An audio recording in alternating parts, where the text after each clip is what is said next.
हीरा कारोबारी और पीएनबी घोटाले में भगोड़ा घोषित नीरव मोदी के भाई नेहल मोदी को अमेरिका में गिरफ्तार कर लिया गया। यह गिरफ्तारी ईडी और सीबीआई के प्रत्यार्पण अनुरोध के आधार पर हुई है।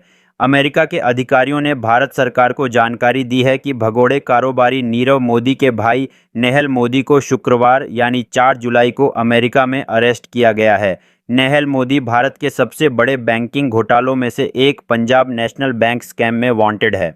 जांच में सामने आया है कि उसने अपने भाई नीरव मोदी के लिए काले धन को सफ़ेद करने और छुपाने में अहम भूमिका निभाई थी। ईडी और सीबीआई की जांच में यह भी पाया गया कि नेहल मोदी ने कई शेल कंपनियों के जरिए बड़ी रकम को विदेशों में इधर उधर किया। उसका मकसद था धोखाधड़ी से कमाई गई रकम को ट्रैक से बाहर करना। 2019 में इंटरपोल ने नेहल मोदी के खिलाफ रेड कॉर्नर नोटिस जारी किया था। इससे पहले उसके भाई नीरव मोदी और निशाल मोदी के खिलाफ भी इंटरपोल नोटिस जारी हो चुके हैं।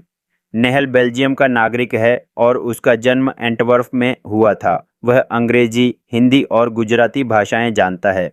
नीरव मोदी पहले से ही ब्रिटेन की जेल में बंद है और उसके प्रत्यार्पण की प्रक्रिया भी चल रही है।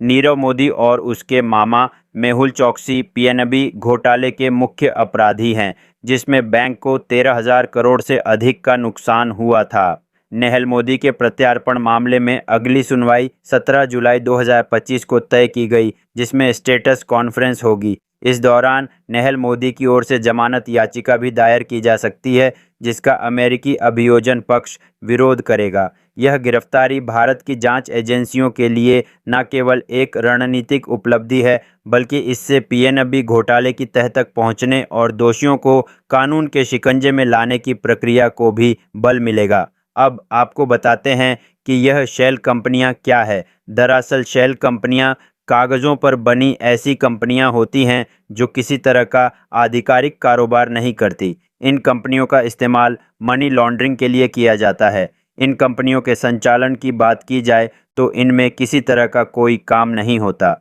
इनमें केवल कागज़ों पर एंट्री दर्ज होती है।